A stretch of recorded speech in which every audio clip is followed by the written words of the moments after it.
একসময় নদীর ধারে চন্দ্রপুর নামে একটি শান্ত ছোট গ্রাম ছিল। সবুজে ঘেরা এই গ্রামে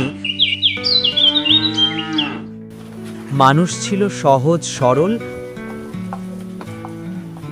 আর পরিশ্রমী। এই গ্রামেই থাকত দুই বন্ধু, হরিপদ আর মদন। একই পেশা হলেও জীবনের পথে তাদের চিন্তাধারা ছিল একেবারে আলাদা।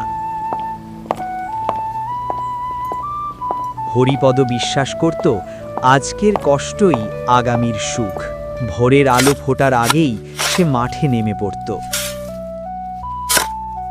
অন্যদিকে মদনের জীবন কাটত আরাম আর অলসতায়। সে ভাবত কাজ কাল করলেও ক্ষতি নেই, সময় তার নিজের নিয়মে চলছিল। তুমি এত ভোরে উঠে কাজ করো কেন? একটু বিশ্রাম নিলেও তো পারো। দিন শুরুটা ঠিকমতো হলে জীবনটাও ঠিক পথে চলে। সময় কারো জন্য অপেক্ষা করে না কমলা।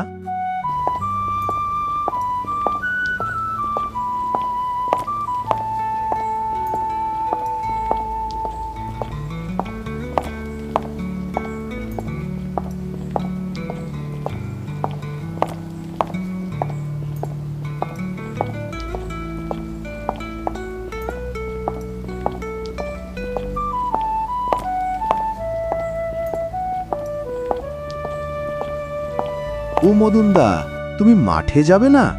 আজ না হয় কাল করব, জমি তো পালাবে না। মদন ভাবত জীবন মানেই আরাম, পরিশ্রম তার কাছে অপ্রয়োজনীয়। আজ কষ্ট না করলে কাল আরও বেশি কষ্ট করতে হবে। বন্ধু, সময় ভাগতে কাজ না করলে পরে কষ্ট হবে। এত তাড়া কিসের?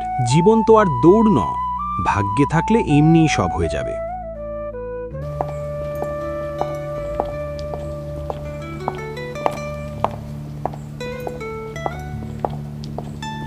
কারো জন্য থেমে থাকেনি।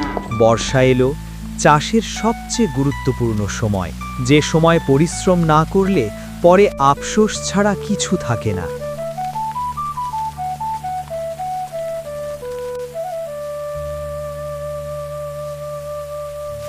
আমি ভাগ্যের উপর ভরসা করি না, পরিশ্রমের উপর করি। আজ বৃষ্টি, কাল থেকে শুরু করব। ফসল কাটার দিন এগিয়ে এলো। আমার জমিতে কিছুই নেই। ভাই, আমি ভুল করেছি। দেখো, পরিশ্রম কখনো বৃথা যায় না। ভুল বুঝতে পারাই সবচেয়ে বড় বুদ্ধিমত্তা। চেষ্টা করলে মানুষ বদলাতে পারে।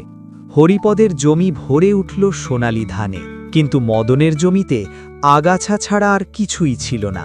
এই পার্থক্যটাই চোখে আঙুল দিয়ে দেখিয়ে দিল জীবনের সত্য। ভুল বুঝতে পেরে মদনের চোখ খুলে গেল। অনুশোচনা মানুষকে ভাঙে না, বদলায়।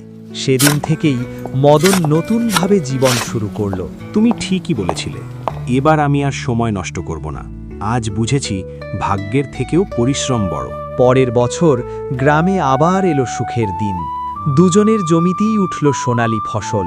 গ্রামবাসী বুঝল পরিশ্রমই আসল শক্তি। জীবনে ভাগ্য নয়, চেষ্টা মানুষকে এগিয়ে নিয়ে যায়। যে পরিশ্রম করে গ্রাম তার সম্মান করে। এই গ্রাম তোমাদের কাছ থেকে শিক্ষা নেবে। অলসতা মানুষকে পিছিয়ে দেয়, পরিশ্রমী মানুষই গ্রামের আসল সম্পদ। যে সময়ের মূল্য বোঝে এবং পরিশ্রম করে, সাফল্য তার কাছেই আসে।